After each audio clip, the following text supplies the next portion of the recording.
Welcome to another blog. এই যে গাজর কেটে নিয়েছি, এখানে আলু বয়েল করে নিয়েছি কেটে, আর এই যে সয়াবিন এটা ভিজিয়ে নিয়েছি, সেদ্ধ করব। এগুলো দিয়ে গোপুর একটা নিরামিষ তরকারি করব। আর এই যে এখানে হচ্ছে টকের ডাল, অনেকগুলো টমেটো আর মসুর ডাল দিয়ে সেদ্ধ করছি। তারপর কারি পাতা, সর্ষে আর শুকনো লঙ্কা দিয়ে সোমবার দেব। আর কালকে শাকটা করা হয়নি, সো শাকটা ভিজিয়ে রেখেছি। তারপর এটাকে কুচিয়ে এটা ভাজার মতো করব। আর এখানে করছি সজনা ডাঁটা আলু দিয়ে পাতলা মাছের ঝোল, কষিয়ে জিরে বাটা দিয়েছি, কষিয়ে এটা জল দিয়ে ঢাকা দিলাম।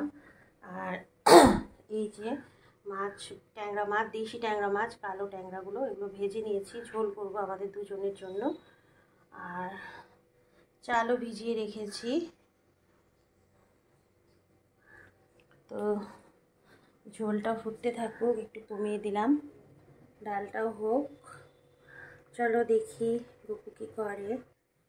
কালকে রাতে দই পেতেছিলাম, এক বাটি দই, দারুণ সুন্দর থকথকে হয়েছে। তো এটা দিয়ে আমরা আজকে ব্রেকফাস্ট করেছি, ওটস দিয়ে, ফ্রুটস দিয়ে ব্রেকফাস্ট হয়ে গেছে। এই যে সবার আগে ঘুম থেকে উঠে আমি গা ধুয়ে পুজো দিইনি গোপু সোনাকে, আমার গোপাল সোনা। তো চলো দেখি গোপু কী করে। গোপুকে মর্নিংয়ে খাইয়ে দিয়েছি রাগি পরিচ উইথ মিল্ক, তো এখনও ঘুমোচ্ছে, মাসি ঘুম পাড়াচ্ছে। চলো দেখি।